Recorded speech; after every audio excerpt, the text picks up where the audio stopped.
Buenas noches con todos los presentes. Les damos la más cordial bienvenida a la conferencia magistral La importancia de la cooperación internacional para las entidades fiscalizadoras superiores. En un mundo donde el dinamismo del conocimiento y las tecnologías para aprovecharlas crecen vertiginosamente, la cooperación internacional juega un rol fundamental. Y ello porque se requiere de las instituciones capacidades para transferir y aprovechar experiencias exitosas, un talento humano más capacitado, mejores instrumentos estratégicos y operacionales, comprobadas políticas y normativas que permitan mejores servidores, entre otros. A continuación, palabras de bienvenida a cargo de Víctor Rojas Sánchez, representante de la Subdirección Académica de la Escuela Nacional de Control.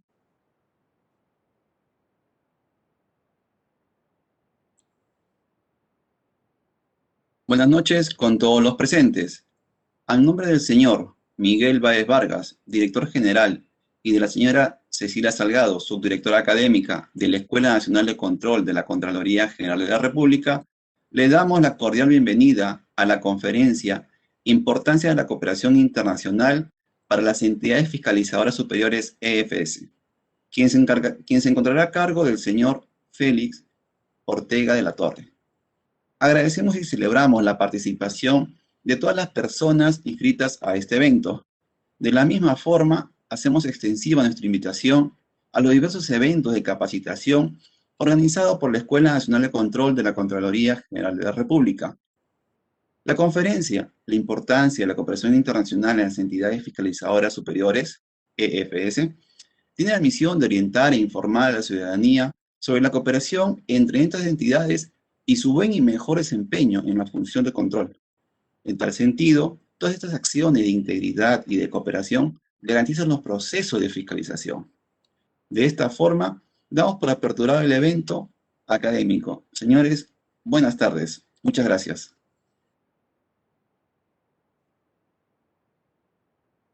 Agradecemos las palabras de Víctor Rojas Sánchez, representante de la Subdirección Académica de la Escuela Nacional de Control. Antes de dar inicio, les informaremos la dinámica de participación. Durante la presentación, el público podrá realizar sus preguntas o consultas en el cuadro de chat o comentarios. Un monitor se las hará llegar al ponente para que éstas sean resueltas. El tema, la importancia de la cooperación internacional para las entidades fiscalizadoras superiores, estará a cargo de Félix Ortega de la Torre, subgerente de Cooperación y Relaciones Internacionales de la Contraloría General de la República.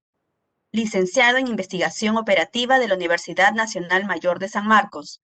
Magíster en Administración por la Escuela Superior de Administración de Negocios, ESAN, y Project Management by Stanford University of California en Estados Unidos. En los últimos 8 años se desempeñó como asesor de la Jefatura Nacional del RENIEC. Sus principales funciones fueron la cooperación y promoción y exportación de las buenas prácticas de la institución a nivel mundial. Trabajó más de 15 años en la Organización de los Estados Americanos, diseñando e implementando proyectos como gerente en más de 20 países de la región. Asimismo, trabajó en varias empresas del sector privado. Desarrolló diversas investigaciones, consultorías y exposiciones con los organismos internacionales, Banco Mundial, ONU, UNICEF, Programa de las Naciones Unidas para el Desarrollo, Banco Internacional de Desarrollo, OEA, UNIORE. Es profesor de cursos de Políticas y Gestión y Pública de la Universidad San Martín y profesor de la Escuela de Gobernabilidad. Adelante, por favor.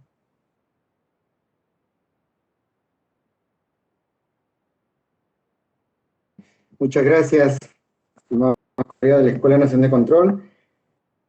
Para mí es un gusto saludarlos, amigas y amigos, y agradecerles también el tiempo y el interés que le dedican a este tema, que ciertamente cada día es más relevante y lo vamos a ver así en el transcurso de la exposición. Agradecerle a la Escuela Nacional de Control de la Contraloría General de la República por hacer posible esta presentación. Bien, quiero ahora compartirles una presentación que he preparado para ustedes.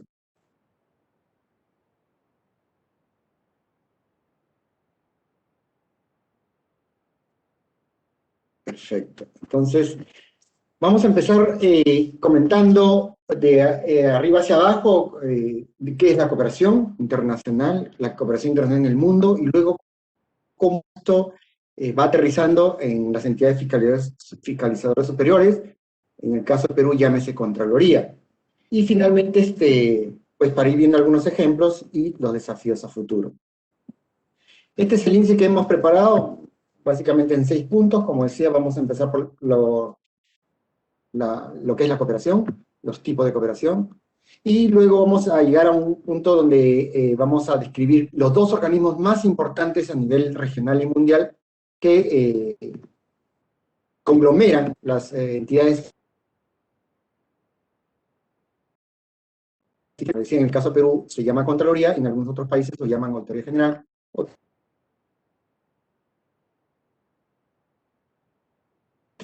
El efecto COVID y qué oportunidades hemos podido encontrar en ellas, ¿no?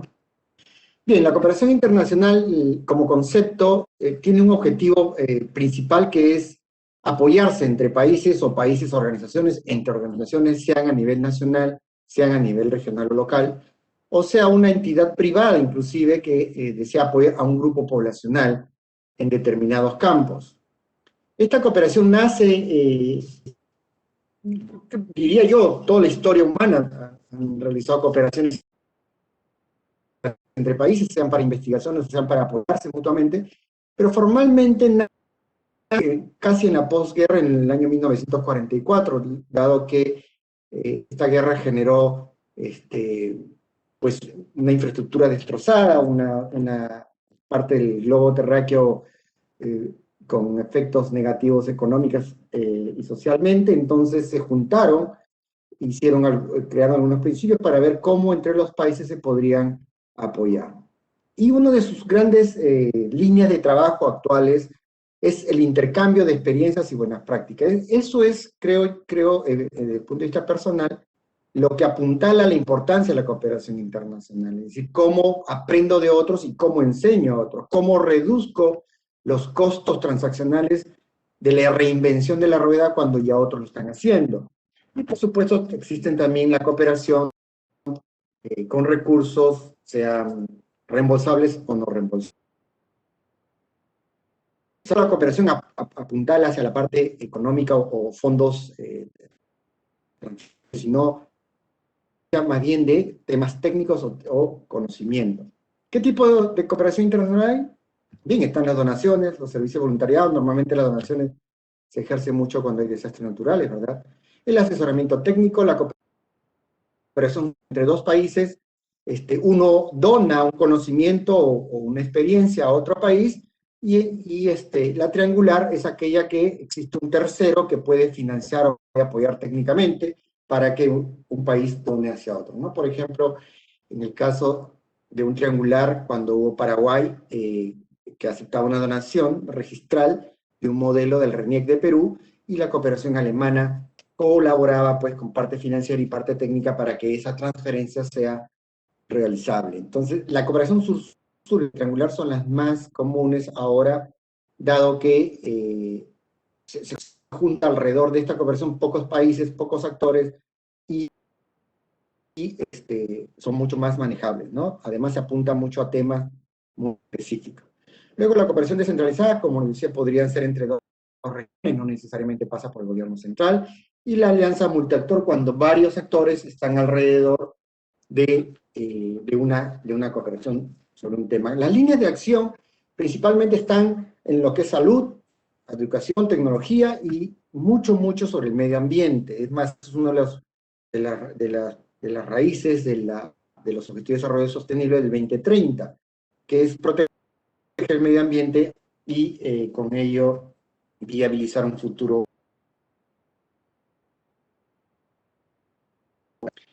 Pero una cooperación donde son como los entes rectores del país, y tienen 3 dimensiones, ellos definen 3 dimensiones: una cooperación técnica internacional, una cooperación financiera reembolsable, cuando el cooperante pone dinero y hay que devolverlo, y una ayuda humanitaria, como le comentaba, esto se da mucho en desastres o en algún efecto migratorio, entre otros, ¿no? En líneas generales, como cifras, tenemos que para el año 2018 una publicación de APSI comenta que en el mundo se han utilizado 150.000 millones de dólares para lo que es la cooperación internacional en el planeta. Para el caso Perú, en ese año se ejecutó 500 millones de dólares para la cooperación internacional, ¿no? Y principalmente en el medio ambiente y en temas de salud. Asimismo, los principales cooperantes a nivel mundial, y para el caso peruano también coincide, son Estados Unidos. En los últimos tiempos, más bien también se está incorporando mucho Asia, con China a la cabeza, pero también está Malasia, Corea del Sur, por supuesto, y Singapur. Entonces, hay un conjunto de países que cooperan, que aportan ya sea temas técnicos o económicos, y un conjunto de países que recibe esa cooperación. Para el caso peruano, nosotros fuimos considerados en el año 2008 por OCDE como país de clase media económica, y a raíz de eso la cooperación se redujo bastante. Sin embargo, considero que esta cooperación va a tomar otra vez relevancia dado el efecto pues, negativo del COVID a nivel planetario, y no solo el efecto de la salud y la vida, sino el efecto económico, ¿no? Entre las regiones, a nivel peruano, entre las regiones que más cooperación reciben es Lima, Cusco, Loreto. Lima por su extensión, por supuesto, por su cantidad de población. Y a nivel mundial, la cooperación está muy enfocada, o en gran parte está enfocada en lo que es el África y el sur del Asia. Bien, uno de los grandes componentes que se da ahora en la cooperación está alrededor de los Objetivos de Desarrollo Sostenible o la Agenda 2030. Esto fue creado en el seno de Naciones Unidas por más de 250 actores a nivel mundial, ¿verdad? Y que se plantea en el año 2015 y se hace una hoja de ruta, una aspiración para el año 2030. ¿Por qué una aspiración? Porque lo que se busca es llegar al año 2030 con al menos varios componentes o características a nivel mundial resueltos, como el fin de la pobreza, el hambre, una mejor salud, una educación de calidad, igualdad de género, entre otros. Son 17 objetivos, cada uno tiene un conjunto de metas. ¿Es aspiracional? Claro que sí, no es fácil llegar a esto, pero lo interesante de esta agenda es, primero que respecto a la anterior, en el año 2000 se creó unos objetivos de desarrollo, el milenio se llama, solamente con 8 objetivos, a diferencia de la actual, del 2015, que va hacia el 2030, la que tenemos que se llama la Agenda 2030. A diferencia de la anterior, esta tiene más objetivos, pero están muy bien conectados, están bastante bien conectados, y podemos ver la gráfica en el lado derecho. Es decir, si nosotros hacemos un esfuerzo, por ejemplo, en mejorar la educación de calidad, eso significaría tener un impacto positivo en la reducción de la pobreza. Si, por ejemplo, protegemos nuestra vida submarina, eso nos permitiría tener una reducción de desigualdades o tener un trabajo más digno. Esa es una de las características importantes de la Agenda 2030, y lo otro que se ve desde el punto de vista nacional, regional y local.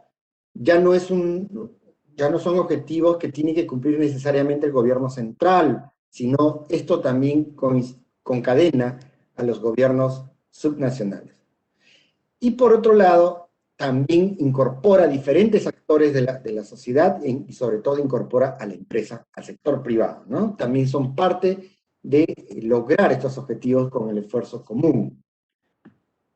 Ciertamente, todos los años, o casi todos los años, dependiendo de la voluntad de los países, informan a Naciones Unidas cómo van desarrollándose la implementación de estos objetivos, ¿no? En el Perú, por supuesto, hemos avanzado muchísimo en muchos objetivos, en algunos habrá que hacer más esfuerzo.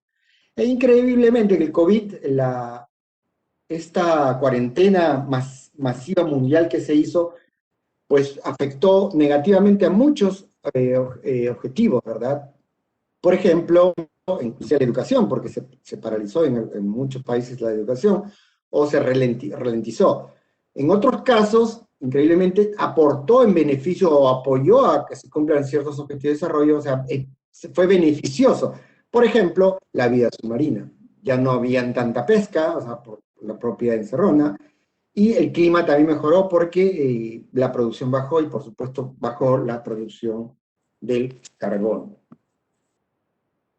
En lo que se refiere a las entidades fiscalizadoras superiores, está directamente relacionado a dos metas del objetivo 16, que es paz, justicia e instituciones sólidas. El 16.5 y el 16.6 explican claramente que los países deben trabajar para considerablemente reducir la corrupción y el soborno en todas sus formas, así como crear instituciones eficaces y transparentes. Y en lo que se refiere a la cooperación internacional, está directamente relacionado al objetivo 17, que es alianza para lograr los objetivos.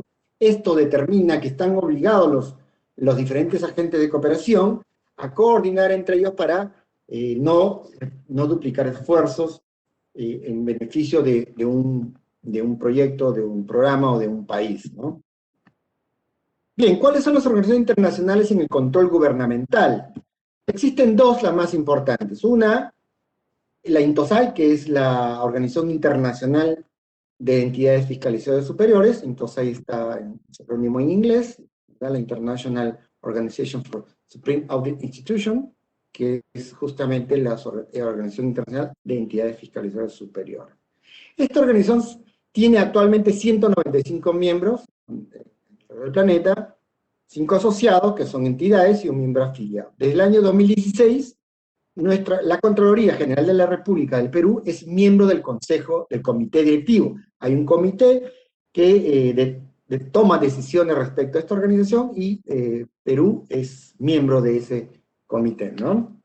Asimismo, a nivel regional, a nivel latinoamericano, existe una organización llamada OLACEF, Organización Latinoamericana y del Caribe de Entidades Fiscalizadoras Superiores.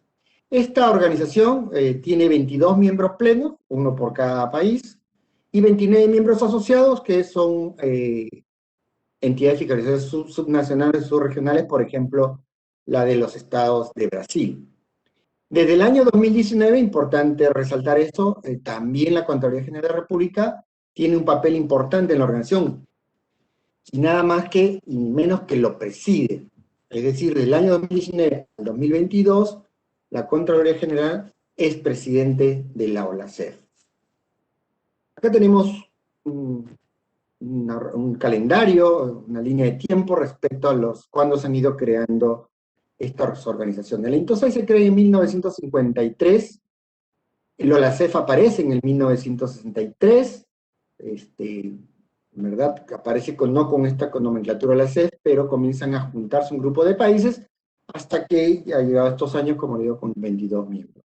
Ya en el año 76 se incorpora la FROSAI, la OLACEF del África, asimismo Arabosai, que junta a todos los países arábigos. Luego la de Asia en el 78, PASAI del Pacífico del 87-88 Caribe, y finalmente en el año 1990 se crea la Eurosai, que es la Organización Europea de Entidades Fiscalizadoras. Actualmente INTOSAI tiene 7 regiones a nivel mundial y cada una con su propia estructura, con sus presidentes y sus grupos de trabajo. Todas se reúnen cada 3 años, en una asamblea general que determina la INTOSAI. La INTOSAI tiene un presidente, en este caso es Rusia, y el vicepresidente es Brasil. Brasil para el año 2022 va a tomar la posta y será presidente de la INTOSAI. Bien, ¿cuáles son los objetivos, fines y objetivos de INTOSAI y OLACEF? Se parecen mucho, son organizaciones que, como decía, agrupan un conjunto de entidades fiscalizadoras superiores y promueven cosas, ¿no? Promueven, por ejemplo, en lo que es la INTOSAI, buscan métodos, metodologías, reglas para que sean más transparentes, para que haya un mejor rendimiento de las organizaciones fiscalizadoras. Buscan, por supuesto, herramientas, estrategias, colaboración para luchar contra la corrupción y promover la confianza de estas entidades. Todo con un objeto de que estas entidades trabajen en beneficio de los ciudadanos, ¿no?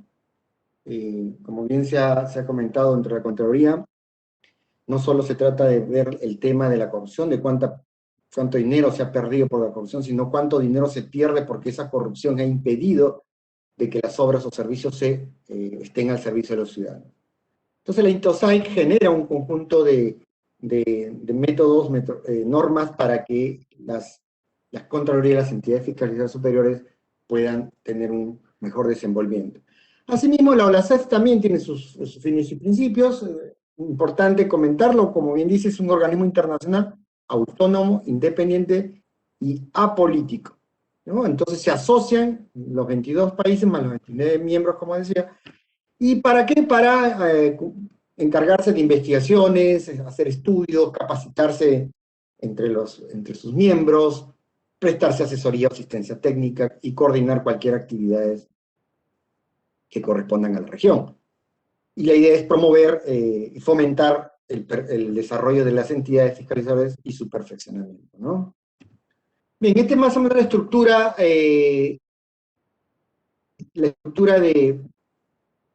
INTOSAI. Se tiene un cuerpo directivo, la INCOSEC un comité directivo, la INCOSEC es la reunión trianual, y tiene un comité directivo donde, como vemos al lado izquierdo, pues con la bandera peruana, en este caso Perú pertenece a ese comité directivo, ¿no? También vemos que la INTOSAI, con este tipo de organización, tiene 4 grandes comités, que agrupa a todo el mundo alrededor de temas. El primer gran comité es respecto a normas profesionales, y lo preside Brasil. Y como vemos, tiene subcomités y está presidido por, en este caso, Emiratos Árabes, India, Noruega, Polonia. Diferentes temas. El segundo gran comité es de creación de capacidades, y vemos debajo de ella que hay un subcomité, auditorías cooperativas, que lo preside Perú. Asimismo, tenemos una de conocimientos compartir y servicio de conocimiento, y finalmente todo lo que maneja la política administrativa y financiera. Lo interesante es que en estos grandes 4 comités se tocan todos los temas relacionados al control, inclusive temas tan específicos como las tecnologías, como el medio ambiente, como las deudas públicas, y cada comité tiene un conjunto de subcomité, cada subcomité tiene un presidal, uno de las CFS, y por supuesto alrededor de este subcomité tiene un grupo de países que trabajan con el presidente, ¿no?, de ese subcomité. Y podemos ver en la lámina rápidamente que están involucrados muchos países presidiendo en esto, y por supuesto todos los países, los 196 miembros, están involucrados en uno o más de los comités, de manera tal que esta organización es muy dinámica, siempre está transfiriendo información. La Contraloría recibe al año más de, diría, unos 30, 40 solicitudes de información de diferentes partes del mundo, para que lo alimentemos con nuestras experiencias o con nuestras iniciativas o con nuestros desafíos. Asimismo, nosotros podemos consultar a otros países, a otras entidades, qué es lo que están desarrollando, para también aprender de ellos, ¿no? Bien, este es el organigrama de la OLACEF, también igual, tiene un conjunto de comités, comisiones y grupos de trabajo. El órgano máximo es la Asamblea General, que se reúne una vez al año, y Perú es el presidente, Chile es la Secretaría Ejecutiva. Y tiene un consejo directivo que se reúne 2 veces al año, y también vemos que hay un grupo de comisiones técnicas, por ejemplo, para buena gobernanza, hay sobre medio ambiente, hay sobre tecnología, y Perú preside dentro de ella la Comisión de Participación Ciudadana. Igual hay comités y grupos de trabajo que se dedican por un periodo de tiempo a tratar de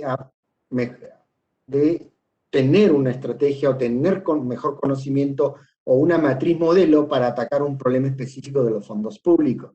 Por ejemplo, un grupo de trabajo, en el caso de México, que tiene que ver con desastres y los objetivos de desarrollo sostenible, Perú se acaba de incorporar con una fuerza tarea para liderar el tema del ODS Salud, el ODS 3 de salud, y con ello la idea es, alrededor de un conjunto de países, vamos a aprender juntos qué es lo que está haciendo cada uno de esos países con los fondos públicos para el sector salud, y qué es lo que hace la Contraloría para fiscalizar esos fondos. Lo interesante, como decía, es que nos reunimos un grupo de países y aprendemos qué hace el uno del otro, y al final de este esfuerzo llamado Fuerza Tarea, la idea es tener conclusiones para que puedan servir para el mejoramiento de políticas públicas. Es decir, nosotros podríamos proponer políticas públicas en base a la experiencia de los otros países.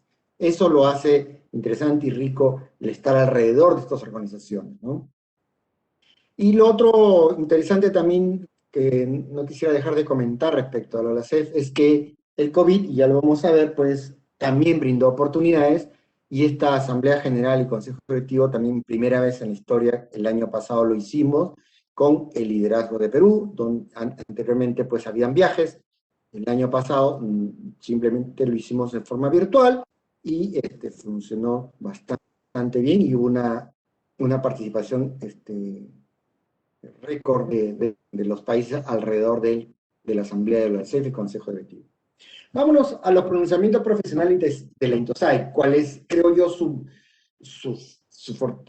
factor más importante de esta organización respecto a las Contralorías? Que estoy seguro que también, así como la INTOSAI para la Contraloría, también hay organizaciones para otros temas como judicial, fiscal, educativo. Cuando trabajaba en el RENIEC, había una organización que se llamaba, o que se llama, perdón, CLARCIEF, ¿no? Que es el Consejo Latinoamericano de Registros Civiles. Y así cuando trabajé en OEA también habían otras organizaciones como experiencia que estaban alrededor de ciertos temas.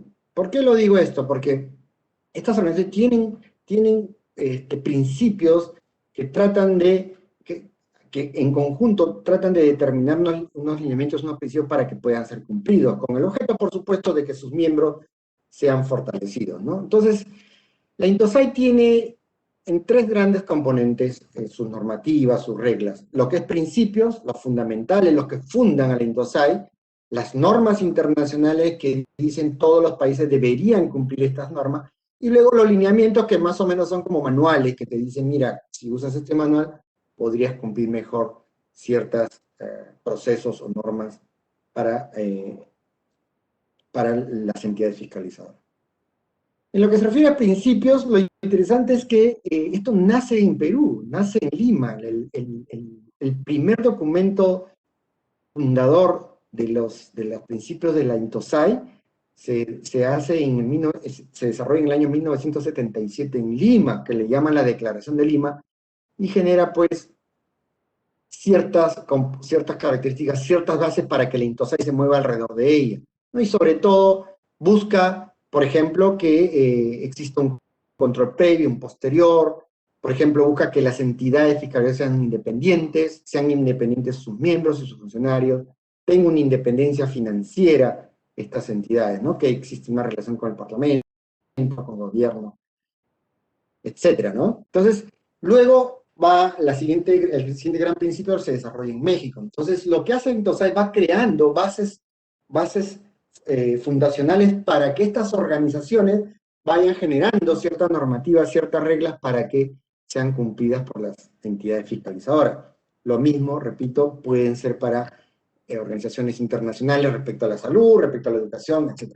Entonces, alrededor de estas organizaciones se mueve mucho conocimiento, se mueven muchas coordinaciones, y claro, tiene un cubierto, un paraguas, estas organizaciones, como para que nuestras entidades puedan aprovecharse de ese conocimiento, puedan aportar y aprovecharse, de manera tal que no reinventemos la rueda.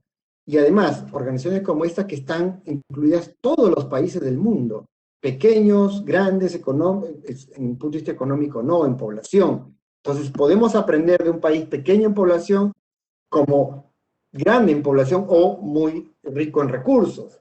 Entonces, estar involucrado en estas organizaciones tiene sus ventajas en ver qué es lo que está pasando alrededor del mundo y extraer lo mejor, lo que más nos conviene para nuestras entidades, ¿no? Bien, vamos a ver un poquito la posición ahora de la Contraloría hacia el mundo, ¿no? ¿Qué está aportando la Contraloría hacia el mundo? He tratado de resaltar los más relevantes, los más nuevos, finalmente, porque, como decía, cuando nos llegan las encuestas entre 20 y 30 anual, pues nosotros siempre estamos contestando, aportando, son las unidades orgánicas de la entidad que va aportando sus conocimientos para el mejoramiento de esas normativas o reglas o estrategias que quiere desarrollar la INTOSAI o la SER. Siempre se está aportando.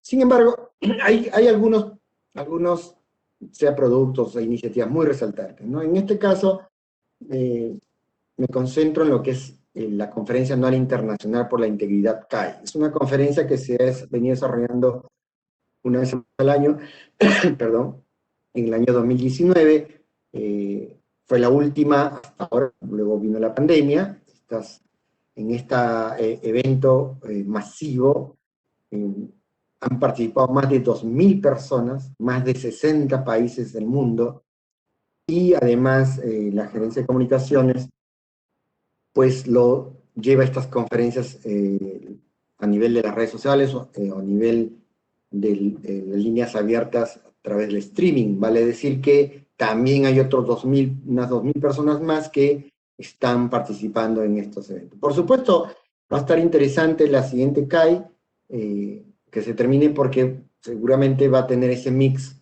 pues, del efecto pandemia, vale decir qué parte es virtual y qué parte es presencial. Lo que no cabe duda que estas conferencias que hace Contraloría tienen un gran impacto, tienen una gran participación, como vemos a nivel nacional y mundial, y es uno de los grandes eventos que hace el Perú que se beneficia el mundo de ello, ¿no? Se beneficia la Intosai y se beneficia la OLACEF. Luego, una vez al año también la Contraloría hace un foro regional de alto nivel que busca tomar decisiones como dice, de alto nivel, más organizacional, respecto a la OLACEF, ¿no? Donde se reúnen los titulares de las entidades y entre los titulares pues discuten qué temas, o hacia qué tema, o hacia cuál sería el norte de la organización hacia futuro, ¿no? Aquí podemos ver que solo en el año 2020, el año pasado, mejor dicho, se desarrollaron más de 20 eventos internacionales virtuales. Y como veremos a la izquierda, pues se ha etiquetado como oportunidades del COVID. Antes, hacer una asamblea general, como comentaba, de 22 países, más algunos miembros asociados que venían, pues se tenían que organizar con meses de anticipación, reservas de hotel, exponentes, etcétera. Bueno, ahora eso lo hicimos de manera virtual. Perú lideró esa plataforma y hubo una participación impresionante, se cumplió con los objetivos de la asamblea. Es decir, el COVID también nos está brindando esta oportunidad de hacer cosas, de hacer más eventos, más rápidos, y seguramente que buena parte de muchos funcionarios públicos de empresas privadas o todos los participantes de esta noche, pues entienden el tema de que cada vez es más sencillo poder compartir información con algún colega o un conjunto de colegas y sobre diferentes temas, más aún de diferentes países, ¿no? Es muy sencillo ahora, mañana mismo, reunirse con la Contraloría de El Salvador o con la Auditoría de Rusia o con la Contraloría de Angola. Es sencillo, se hacen agendas más cortas y mañana mismo entonces existe una reunión y ya se está transfiriendo conocimiento, ¿no? Entonces las reuniones pueden ser en menos tiempo que antes, pero son más seguidas, más fluidas y por supuesto puede aprovecharse a mejorar el conocimiento, porque si nosotros íbamos a una asamblea general, se tocan tantos temas que podría ser que una institución determinada quisiera hablar solamente, por ejemplo, de la tecnología y salud. Entonces, ya una entidad busca a sus actores con quien quiere relacionarse para ver esos temas, y es mucho, mucho más fluido, ¿no? Entonces, son mucho más rápidos los eventos y son mucho, mucho menos costosas, por supuesto. Asimismo, también la Contraloría tiene un producto interesante, como le habíamos comentado en láminas anteriores, que somos presidentes de un subcomité de auditorías cooperativas. ¿Qué es lo que buscas con esto? Es que la Contraloría ve qué están haciendo los países, qué están aprendiendo entre los países a través de una auditoría cooperativa, que lo que significa es que 2 o más países se juntan para ver cómo haces tú, cómo usan sus fondos públicos para salud y cómo usamos nosotros. 2 o 3 países se juntan y entonces se auditan, se evalúan sus modelos de gestión hospitalaria y el control de esa gestión hospitalaria, o gestión de los recursos del sector hospitalario. Entonces, luego que se evalúan, sale un producto final y eso es un reporte de la auditoría cooperativa. La Contraloría está encargada, en el mundo de la Intosai, de aprovechar, de buscar, de consolidar todos estos reportes finales de auditoría cooperativas y lo pone a disposición a nivel mundial, ¿no? Para tener una idea, bueno, aquí han entrado más de 5.000 visitas y ya se han descargado más de 10.000 documentos o 10.000 veces los documentos que existen en este portal que ha sido creado por la Contraloría. Asimismo, una de las grandes iniciativas que se tuvo el año pasado, y también de forma virtual, es que se desarrolló un seminario internacional de la estrategia de control concurrente que aplica la Contraloría y que además, dicho sea de paso, es un modelo que están tratando de seguir muchos países, y ya Colombia lo ha puesto en su marco jurídico, y asimismo están queriendo otros países llevarlo a cabo, que lo que significa es acompañar en el proceso de los fondos, de la utilización de los fondos públicos en todo su periodo, ¿no? Para ir guiando, ir mejorando cualquier dificultad que puedan existir en el uso de los fondos por las entidades públicas. Y lo interesante es que este gran webinario o seminario internacional que se hizo en 3 fechas, participaron más de 5.300 personas de más de 45 países del mundo, ¿no? Y con participación de organismos internacionales, con el apoyo del Banco Mundial para este caso, ¿no? Asimismo, la Contraloría también maneja las redes sociales. Aquí lo interesante es incorporar este mundo de las redes sociales dentro de estas organizaciones, como la CEF. Entonces, para que tengamos una idea, solo en los primeros 3 meses de este año, del 2021, ha duplicado la cantidad de usuarios o visitas a estas 3 grandes redes, como es el Facebook, el Twitter y el Instagram. Solo en 3 meses. Con ello, lo que trato de decir es que la pandemia también está provocando, pues, que todo este mundo virtual, todas estas plataformas tengan mucho más impacto en las entidades. El mundo hacia la CGR, ¿qué significa esto? ¿Qué trae la CGR? Trae muchas cosas en beneficio de lo que sucede alrededor del mundo, pero traen algunas grandes iniciativas o componentes que he tratado de resumir. Una de ellas, hay un marco de evaluación de desempeño, así se llama en el mundo del INTOSAI, vale decir que cuán bien una entidad fiscalizadora cumple con un buen desenvolvimiento en ese mundo de la INTOSAI. Cuán bien está gestionando la entidad. Y este marco de desempeño es una evaluación que promueve una organización mundial que se llama la IDI, ¿verdad? La Iniciativa de Desarrollo para INTOSAI, y lo que busca es que los países se comparen con un marco, y se comparen, como vemos, con toda una mirada global, ¿no? Por ejemplo, en lo que es independencia y marco legal, qué también están haciendo sus autoridades financieras, de desempeño, de cumplimiento, qué también se están manejando los recursos humanos, su liderazgo, también su gestión de comunicaciones, entre otros. Entonces, esto es interesante porque también nos da cierto norte de ver a dónde tenemos que ir apuntando, dónde tenemos que ir mejorando, ¿no? De manera tal que puede ser que algún componente habría que repotenciarlo, refortalecerlo, pues entonces se apunta hacia ello y se toman decisiones, pues, para mejorar, si así fuera el caso, en alguno de sus aspectos. La Contraloría en general está catalogada como una de las entidades con buen desempeño, y por supuesto siempre tratando de alcanzar el máximo espacio posible, con todo el control de calidad y la gestión de calidad de este marco, ¿no? Asimismo, la Contraloría también se aprovecha, y también pueden aprovecharse todos los organismos internacionales alrededor de diferentes temas, como salud, identificación, etcétera, respecto a cursos virtuales. Hay países o hay entidades fiscalizadoras que entregan cursos virtuales y otorgan becas a cada uno de los países, y pues la Contraloría, por ejemplo, del año 2018 al 20, 417 colaboradores o trabajadores han llevado estos cursos. Y también hay entidades fiscalizadoras que sueltan cursos masivos, llamados MOOC, ¿verdad? Y más de 3.000 trabajadores de la Contraloría han cursado estos cursos. Por ejemplo, un curso de Brasil que tuvo mucho impacto, que era los MOOC sobre el ODS, ¿no? Y ahorita acaban de soltar uno sobre auditoría de desempeño. Perú también acaba de lanzar un MOOC de auditorías cooperativas, y sin mucha promoción ya alcanzó más de 600 o cerca de 600 registrados, y por supuesto vamos a hacer relanzamiento de ello.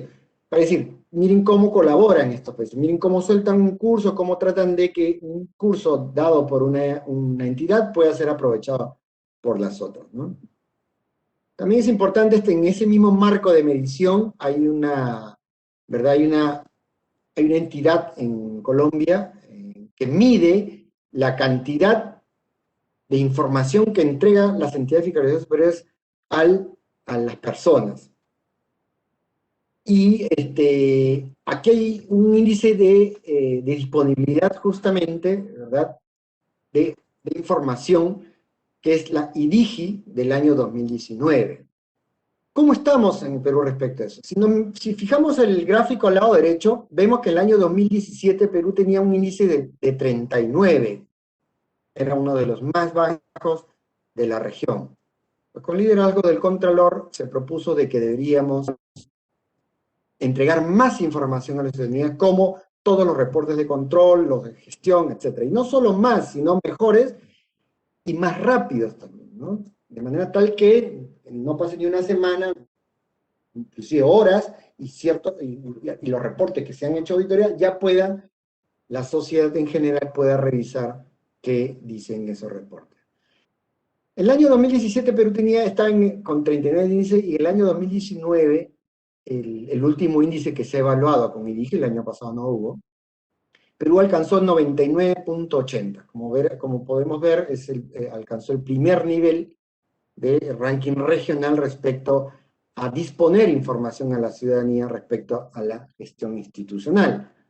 Entonces, este IDIGI nos ha permitido también evaluar, compararnos y mejorar, ¿no? Entonces, eso también nos trae este tipo de organizaciones en la cual uno está involucrado, está inserto y, por supuesto, coopera de ida y de vuelta. Estos son más o menos las auditorías coordinadas, son otro gran de los temas que también la Contraloría aprende, igual seguramente en los otros sectores como educación, salud, etcétera, que como ya repito, entonces una auditoría coordinada es cuando se junta un grupo de países, un grupo de entidades, y evalúan cómo están funcionando su gestión, sus políticas públicas en determinado sector.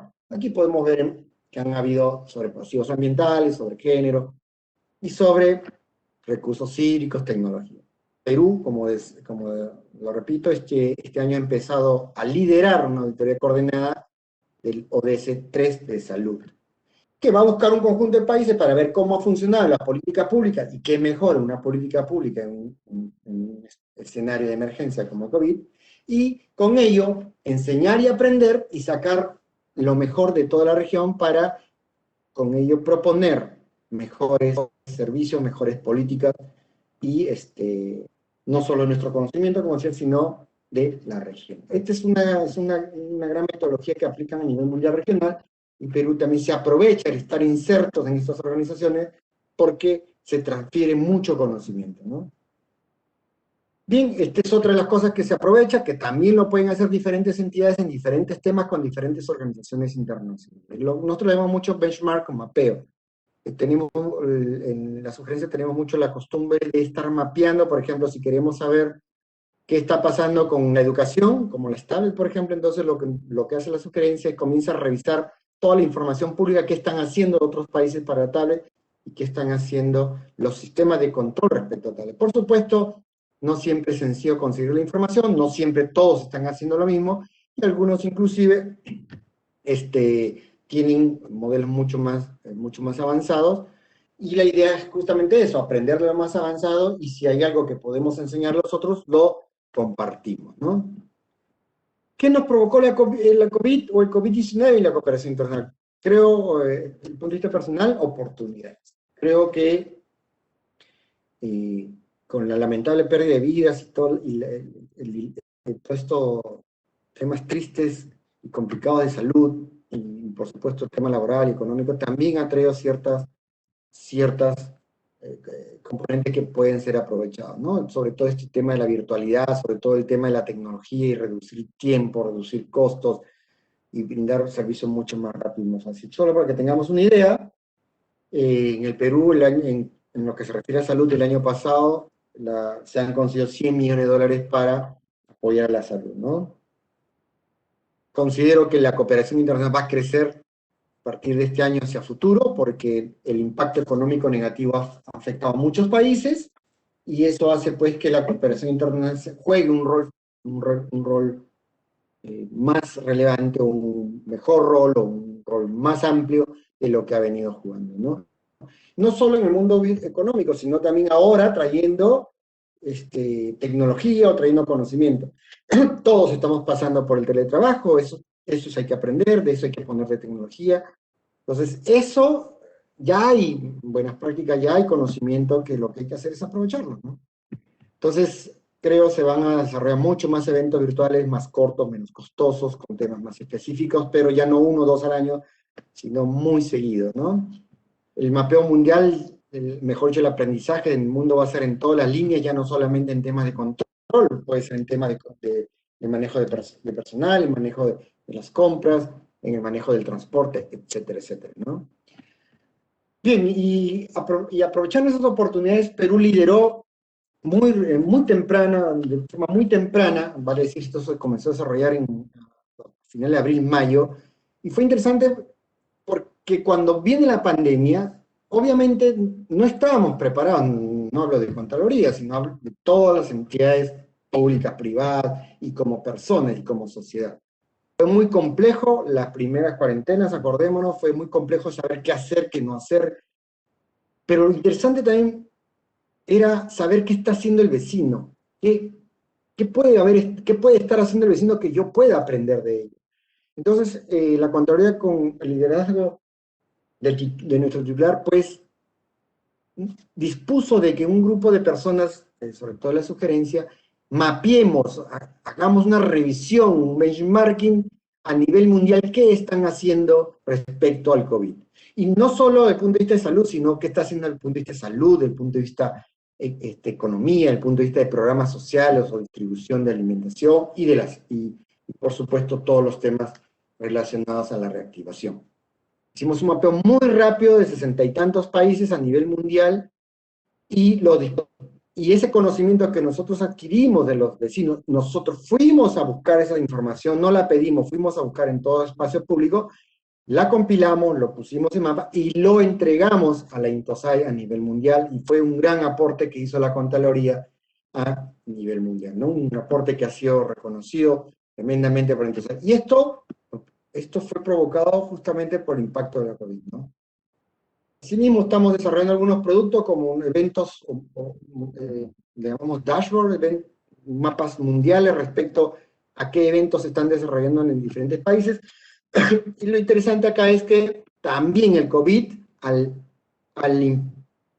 impedir o reducir la posibilidad de viajes, ha provocado de que estos eventos sean virtuales. Entonces, como son virtuales, es más sencillo de que una persona pueda participar en un evento en China, si es que sabe chino, o si es que en China lo están traduciendo al español o en inglés. Antes, si había un evento en China, por ejemplo, pues había que tener autorizaciones, los gastos de pasaje, hoteles, entre otros. Ahora no. Ahora, si hay un evento virtual y se conoce el idioma, pues puede uno involucrarse. Y además puedo participar en eventos que a mí me interesan. El tema me interesa a mí, ya no cualquier evento. Entonces, estamos creando una plataforma de una agenda mundial donde cualquiera de todos ustedes, de cualquier entidad, pueda ver dónde se están desarrollando eventos, qué tipo de eventos, en qué idiomas, cuándo, si son gratis o no, si entregan certificados o no. Y además amarrado todos a los objetivos de desarrollo sostenible. Eso ya lo estamos desarrollando, y también va a ser un aporte de la Contraloría que prontamente lo lanzaremos a nivel mundial. Finalmente, como desafíos de las entidades públicas en general respecto a la cooperación, creo que hay que mirar a la cooperación como un aliado. Muchas veces lo vemos como un donante, como uno el que entrega dinero, y no es así. La cooperación no es, del otro lado, no es dar dinero por dar dineros, no tiene sentido eso, ¿no? Sino más bien hay que ver a la cooperación como un aliado, como parte de nuestra entidad, involucrarlos en nuestros problemas, y ese conocimiento que tiene la cooperación, y por qué no los fondos también que pudiera disponer, pues insertarlo en nuestra entidad para resolver nuestros temas. Lo más importante, yo creo que el desafío es que trabajar con la cooperación por resultados, no solamente es hacer un evento o hacer una publicación, sino qué se busca con eso, cuál ha sido el resultado, cuál ha sido el impacto de haber trabajado con esa cooperación. Segundo, que sean sostenibles. A veces viene la cooperación, desarrollan una iniciativa muy buena, súper buena, pero al año, a los 2 años, desaparecen, ¿no? Como por ejemplo el tema de pozos de aguas en la sierra por las sequías. Muy buena iniciativa, pero no hubo sostenibilidad, entonces esa iniciativa se quedó perdida, ¿no? El impacto, repito, o sea, cuán bueno, cuán bien sienten las personas respecto a esa iniciativa que usted desarrolló la cooperación. ¿Vale? En otras palabras, podemos desarrollar una iniciativa muy innovadora, muy linda, pero no le sirve a la gente. Entonces, creo que hay que reenfocar esta cooperación más bien a algo que sea de mayor utilidad para las personas, ¿no? Que sea inclusiva. La cooperación no busca que sean para cierto sector específico, sino más bien que incluya todo. Y por supuesto, uno de los grandes desafíos es que si viene la cooperación, sea de una banca multilateral como BID, Fondo Monetario, o sea de alguna entidad fiscalizada de otro país, de otro país, lo interesante es que si viene de cooperación, nosotros nos apropiemos de esa cooperación. Es decir, si esa cooperación se va, no afecta al buen desempeño de esa iniciativa que se ha generado. Igual, si nosotros vamos a brindar cooperación a otros países, que dicho sea pasa, Perú brinda mucha cooperación técnica a otros países, inclusive en cierto aspecto no reembolsables, la idea es pues que si vamos a hacer la cooperación, ese país se quede con el know-how, se quede con la gestión de manera tal que no dependa ya de Perú. Esos son los desafíos, no solamente que sean iniciativas soñadoras o iniciativas ideales o innovadoras que no tengan una vida en el largo plazo, ¿no? Finalmente, ¿qué productos vamos a generar como CGR para la cooperación internacional? Decíamos los datos del evento, vamos a liderar el ODS Salud a nivel regional, un ODS que ha tomado tremenda importancia a nivel mundial, y por supuesto vamos a invitar a la Organización Mundial de la Salud, expertos, etcétera, etcétera, ¿no? De manera tal que sacar un modelo que pueda permitir la mejora de gestión, de políticas en gestión de la salud. Vamos a promover concursos internacionales, vamos a desarrollar 2 cursos masivos, uno de control concurrente y de participación ciudadana, esperamos sacarlo este año, y de forma gratuita, que estamos esperando que sean por lo menos más de 10.000 personas que puedan ser certificadas, ¿no? Asimismo, vamos a afianzar la colaboración, la cual la tenemos con casi todas las agencias de cooperación a nivel mundial, y vamos a seguir afianzando nuestra colaboración con el Banco Mundial, con el Banco Interamericano, la cooperación alemana, que estamos trabajando muy cerca, y USAID con Suiza, Japón, Española, Canadá, etcétera, etcétera, ¿no? Asimismo, vamos a apoyar que la Escuela Nacional de Control esté inserta en esa gran iniciativa que están promoviendo la escuela de ser como una red de redes de temas educativos respecto a los temas de control. Bueno, con esto quisiera agradecerles una vez más su disposición a la atención, y por supuesto estaré atento a cualquier consulta de parte de ustedes. Muchísimas gracias.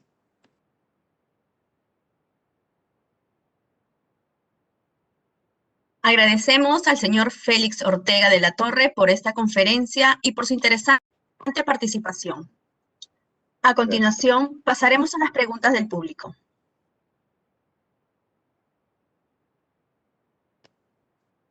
¿Tiene la FS una función? ¿De quién depende jerárquicamente esta función? Bien, jerárquicamente, todo lo que es la cooperación internacional, en la Contraloría existe una unidad orgánica, la cual lidero, que es la Sugerencia de Cooperación y Relaciones Internacionales, que está debajo de la Gerencia de Relaciones Interinstitucionales y debajo de nuestra Secretaría General. Y además quisiera comentar, todas las entidades públicas, o en general, tienen una unidad de cooperación internacional. Algunas pequeñas o grandes, y todas siempre están buscando qué cooperar en el sector, en el mundo, en los temas, ¿no? Por ejemplo, Salud tiene su unidad de cooperación internacional, RENIEC lo tiene, perdón, cuando trabaja en ello. Entonces, siempre hay estas unidades. Lo que hay que tratar es sacarle provecho a esa unidad, que sea la bisagra, que sea el puente de exportar conocimiento y de importar conocimiento y fondos, ¿por qué no?, de las entidades de otros países, ¿no?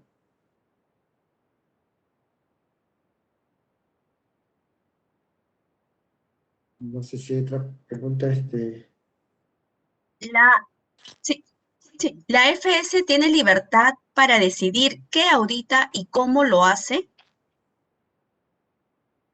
Bien, a ver, quisiera tocar el punto de vista internacional. Desde el punto de vista local, por supuesto, hay un plan de auditoría a nivel anual, cada año, que lo lidera nuestro controlador con vicecontralor y determinan qué proyectos, programas van a auditar, ¿no? Respecto a lo internacional, que son, por ejemplo, las auditorías cooperativas, sí, el Perú decide dónde entrar o no entrar.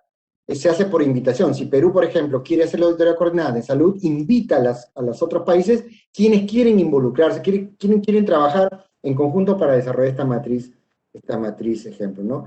Nosotros hemos participado en varias auditorías cooperativas, en algunas no participamos, sea por prioridades, o sea, a veces por los tiempos, y participamos en auditorías cooperativas a nivel regional y también a nivel mundial. Ahorita estamos participando, por ejemplo, en una auditoría cooperativa de la salud a nivel mundial. Imagínense, vamos a aprender muchísimo de cómo se ha movido el mundo árabe, el mundo asiático, caribeño, respecto a la salud. Todo ese conocimiento que ha empezado recién este año y va a terminar el próximo, lo vamos a llevar a nuestras entidades. Sí es cierto que cuando ya salimos, cruzamos el charco, como lo llamo, cruzamos la región, salimos de la región, hay ciertas barreras, ¿no? Para nuestra entidad y para muchas entidades seguramente. Una de ellas es el cambio horario. Si queremos participar en ciertas actividades en el mundo internacional, pues hay que considerar que Europa, por ejemplo, tiene otros cambios, o Asia.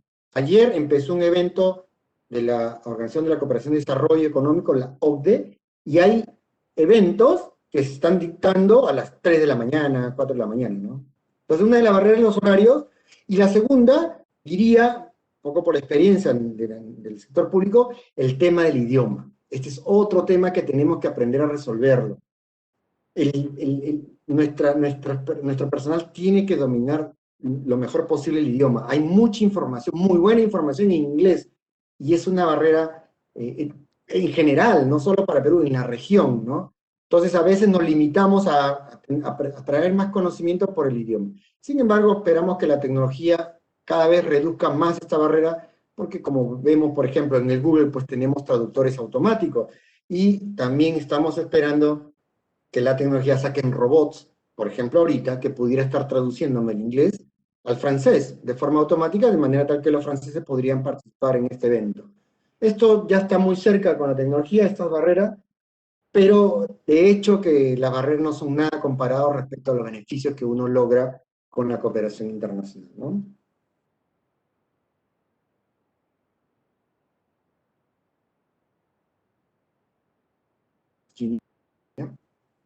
¿Cuál es el espacio político para reformas? ¿Está la dirección de la FS en busca del cambio? ¿Qué grupos podrían apoyar o frustrar un cambio?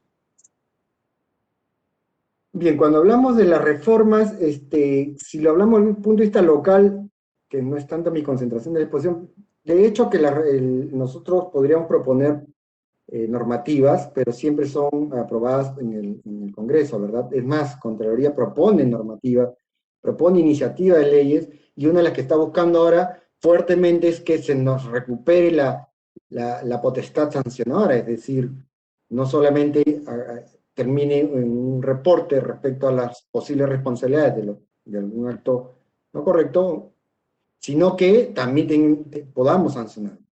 Por ejemplo, eso Contraloría está promoviendo permanentemente para que se nos retorne. Entonces, ¿hay un espacio político en local? Sí, por supuesto. Un espacio de negociación con los partidos, de explicarle los beneficios de esa potestad, y se hace muchas exposiciones en el Congreso. A nivel internacional, que es más este enfoque, no hay un espacio político propiamente dicho. O sea, un país no puede ejercer su dominio en el otro país, ¿no? ¿Verdad? Estos son principios básicos de la relación internacional.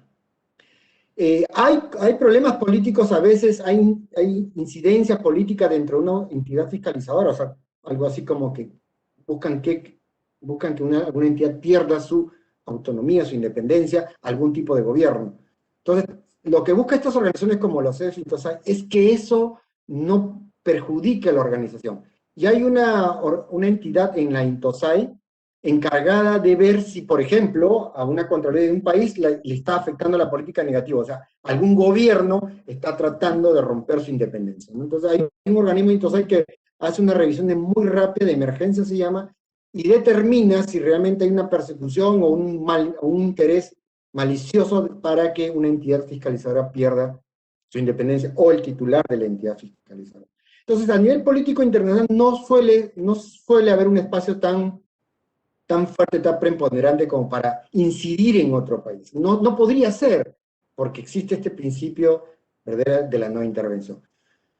Ahora, que exista la política, o sea, o que haya, que existan influencias políticas, por supuesto lo hay, pero las organizaciones estas no las resuelven dentro de su seno, ¿no? O sea, simplemente existen reglas, y si hay un aspecto político en un determinado país que quiere influir en la LACEF está cubierta a nivel de su carta constitutiva como para que ese problema no incida en el país. Es una manera de proteger a la propia organización, darle vida autónoma, darle una vida política, ¿no? Ahora, lo que sí hay política normativa, como decía, si la INTOSAI, luego de una discusión con todos sus miembros, Perú, por supuesto, dice que lo mejor para el recurso humano o para las auditorías hay que acompañar a las entidades públicas en el uso de los fondos, hay que acompañarlo frecuentemente, no solamente esperar al final, esta normativa, esta regla que estarían creando, esa regla política institucional, nosotros sí podríamos, por supuesto, llevarla a cabo, pero es más una política normativa que una política organizacional, ¿no? Gina, por favor. Considerando el rol de la Escuela Nacional de Control y su objetivo dentro del Sistema Nacional de Control, ¿existen oportunidades de pasantías entre otras entidades similares y sus pares? Sí, mire, qué buena pregunta. La Escuela Nacional de Control, lo he dicho, lo diré, lo digo y siempre lo diré, es tremendamente potente, tiene tremendas factores que no solo que van, que están apoyando a la región y al mundo, ¿no? Por ejemplo, este curso MOOC, como decía, de auditorías cooperativas, que está gratis para el mundo, está siendo ejecutada por la propia Escuela Nacional de Control. Entonces, ¿cuál es su función de una escuela?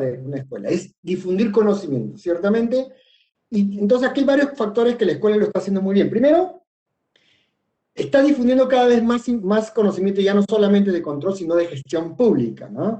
Inclusive cursos de tecnología, cursos de innovación, cursos de ODS, etc. El otro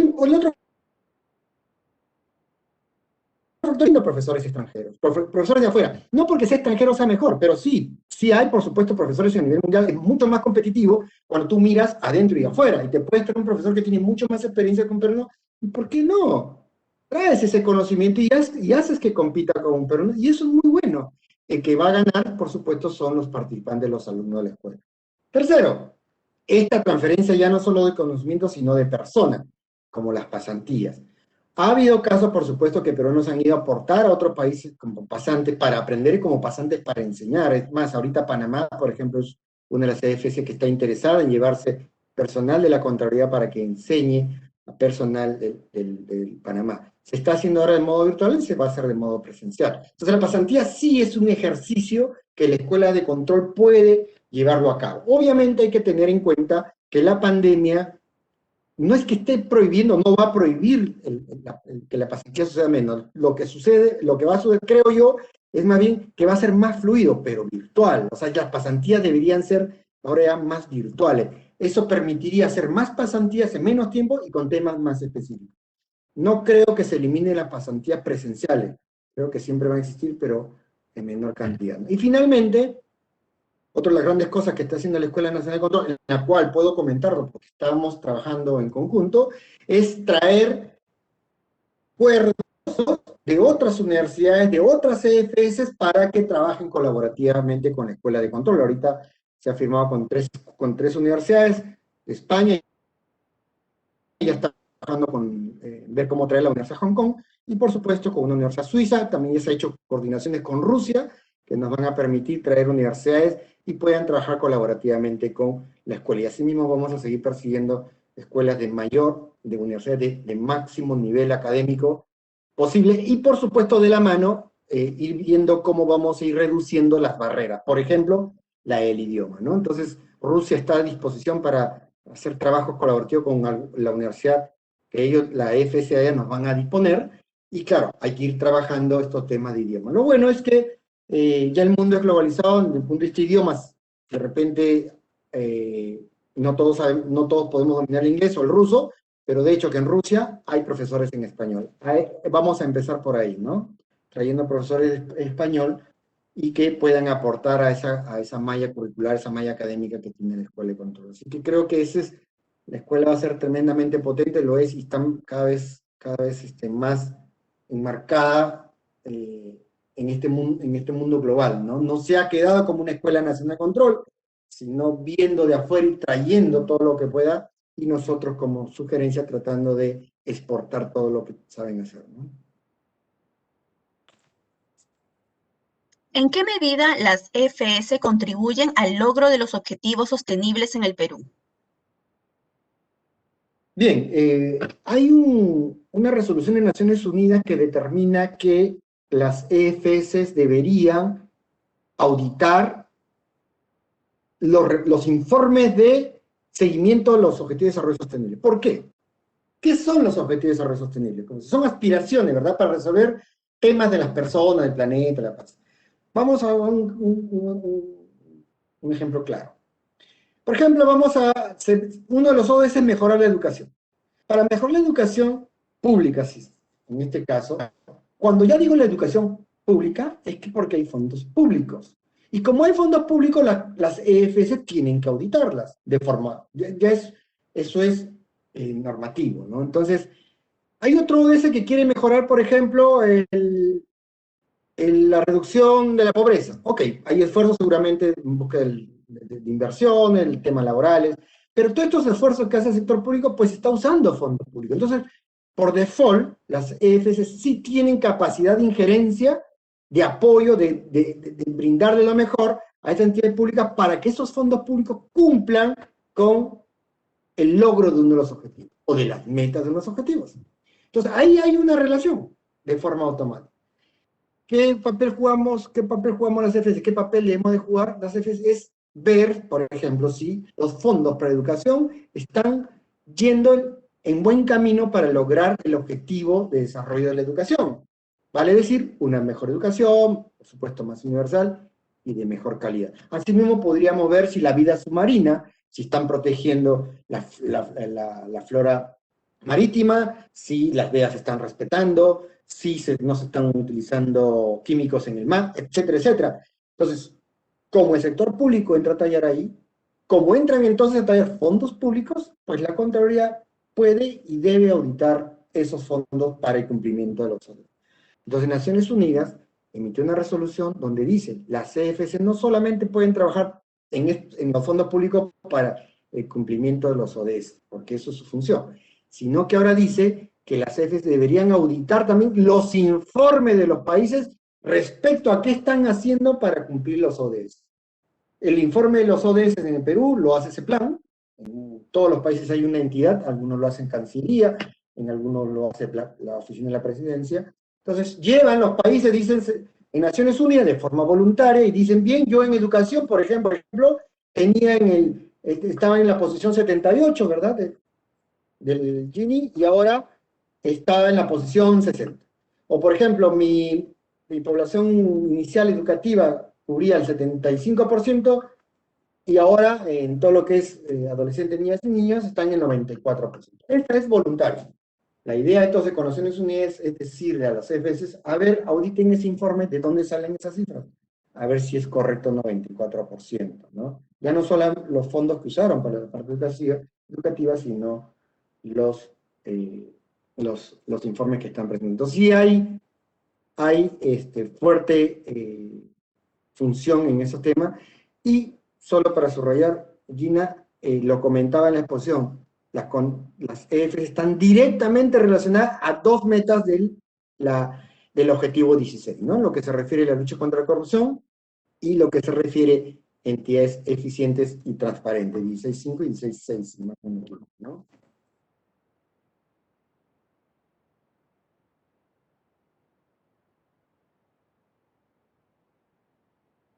pasantías entre escuelas de control o sus similares, ¿cuáles serían los pasos siguientes para concretar acciones durante los próximos años? Gina, ¿me podría repetir la pregunta, por favor? Sí. Sobre pasantías entre escuelas de control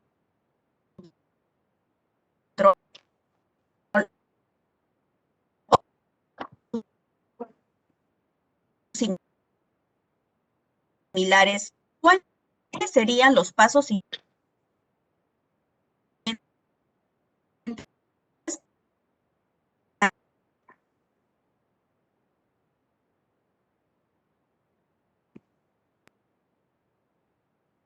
Bien, si he entendido bien la pregunta es, perdón, porque hubo como un pequeño congelamiento. Pero,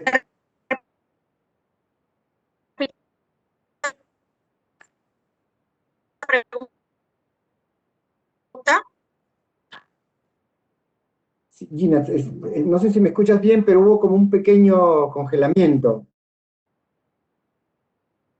¿Tú me escuchas bien?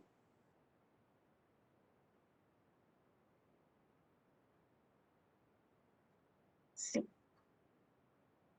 Ok, mira, si me escuchas bien, yo voy a tratar de dar una respuesta a lo que entendí. O sea, bien, existen... Un poco entrecortado. ¿Ahora mejor? Sí, parece un problema con la comunicación. A ver, ¿me escucha? Sí, te escucho, yo te escucho bien. Ahora te escucho bien, sí. Ya. Sobre pasantías entre escuelas de control y sus similares, ¿cuáles serían los pasos siguientes para concretar acciones durante los próximos años? Bien, creo una de las grandes cosas como le digo, la Escuela Nacional de Control está avanzando, no solamente internacionalizar su maestría o sus programas, trayendo profesores con expertise de otros países a nivel mundial, y además también de las propias CFS, sino que ahora esta primera maestría, o sea, en esta maestría primera vez que ya vienen alumnos o se han matriculado alumnos de otros países, ¿no? Lo cual nos alegra mucho porque significa que la escuela se está creando un espacio académico importante, de manera tal que países como México y Uruguay han inscrito sus funcionarios de Contraloría. Entonces, ya comienza a generarse ese compartir información, personas de otros lados del mundo. Repito, ya no tiene que ser una pasantía presencial, sino pueden ser pasantías virtuales. Ahora, ¿qué pasos hay que seguir? La escuela ya lo viene haciendo. Es decir, que había invitación para que otros países participen en sus maestrías, y lo otro que también ya está haciendo, el siguiente paso, es firmar convenios con entidades símiles, sean fiscalizadoras o sean educativas, para que puedan, de verdad, venir otras funcionarios de otras entidades a aprender algo o enseñarnos algo y viceversa. Eso ya se está haciendo, ya Perú aplicó pasantías a otros países y han venido también otros países a visitarnos a aprender. Obviamente hay que potenciar eso, ¿no? Hay que potenciarlo desde el punto de vista temático, o sea, temas específicos, y potenciar mayor fluidez. Ahí hay que trabajar con el tema de los idiomas, en los horarios, etc. ¿Hay que avanzar en ello? Sí, pero creo que la mirada tiene que ser muy virtual. No significa, repito, que lo presencial esté eliminado, pero ¿por qué no traerse virtualmente a ver a un inglés? ¿O por qué no llevar nosotros virtualmente a alguien a Tailandia? ¿O por qué no traernos a alguien de Angola? Por ejemplo, Angola nos ha pedido enviar funcionarios nuestros. Estamos tratando de que esa ida sea más virtual. De que ese conocimiento se transfiera mucho más rápido de manera virtual. Entonces, creo que ya lo está haciendo la escuela, trayendo personas de otros países, se están firmando convenios y hay que afianzar más las pasantías virtuales, ¿no? Y por supuesto presenciales en aquellos casos que se requieran, ¿no?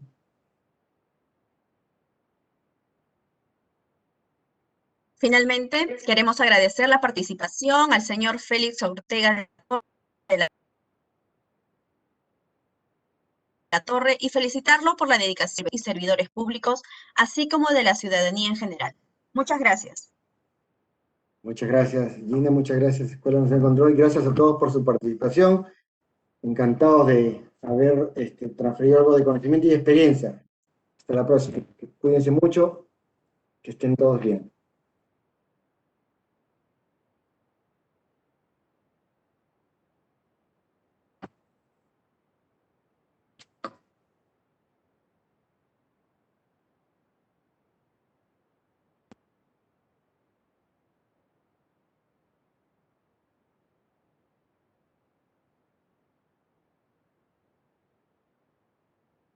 Los invitamos el día de mañana de Sedapal, que dará el ponente cuya de participación electrónica serán enviadas a los correos electrónicos registrados. Agradeceremos revisar las condiciones de participación. Asimismo, los invitamos a seguir a la Escuela Nacional de Control y a la Contraloría General de la República a través de sus redes sociales y portal web. La Escuela Nacional de Control presenta la maestría en control gubernamental en modalidad virtual, con metodologías de aprendizaje basadas en el uso de herramientas tecnológicas que permitirán a nuestros estudiantes estar a la vanguardia de la nueva virtualidad, eliminando las barreras de distancia y tiempo. La maestría en control gubernamental cuenta con una experimentada plana docente nacional e internacional y un modelo educativo especialmente diseñado para la formación de profesionales que lideren y generen cambios en el control gubernamental y la gestión pública, en beneficio de la ciudadanía. En esta búsqueda de la formación holística, la maestría le brinda al estudiante una experiencia académica de nivel internacional, con actividades que refuerzan el proceso de aprendizaje mediante la aplicación del coaching y mentoring online, métodos fundamentales en la formación de nuestros maestristas. International Masterclass. Funcionarios de reconocida trayectoria profesional de las entidades fiscalizadoras superiores, EFS, de Iberoamérica, comparten sus experiencias sobre los modelos de control de auditoría de cumplimiento y control preventivo de sus países, con la finalidad de realizar un análisis comparativo con una perspectiva internacional. Coaching de control. Altos funcionarios y directivos de la Contraloría General de la República del Perú comparten las buenas prácticas que han realizado para que el estudiante obtenga una formación completa y pueda conocer las estrategias de prevención y lucha contra la corrupción. Semana de Control. Destacados ponentes nacionales e internacionales con amplia experiencia en la fiscalización, gestión pública y habilidades blandas brindarán conversatorios y charlas magistrales, de manera que el maestrista pueda obtener una visión actual sobre el control gubernamental y la gestión pública. Este modelo educativo tiene como eje central al estudiante, haciéndolo partícipe activo de su formación con el uso de herramientas virtuales para encaminarlo en la obtención del grado de maestro en control gubernamental, reconocido por la SUNEDU. Todo ello tendrá como resultado un profesional líder de proyectos de innovación y de mejora para el ejercicio del control gubernamental en las entidades fiscalizadoras superiores de la región, sobre la base de estándares internacionales, con el objetivo de contribuir con la mejora de la calidad de vida de los ciudadanos. Con la maestría en control gubernamental, la Escuela Nacional de Control amplía sus horizontes para aportar al desarrollo profesional de los funcionarios y servidores públicos, contribuyendo con la modernización del Estado. Escuela Nacional de Control. Formamos creadores de valor público.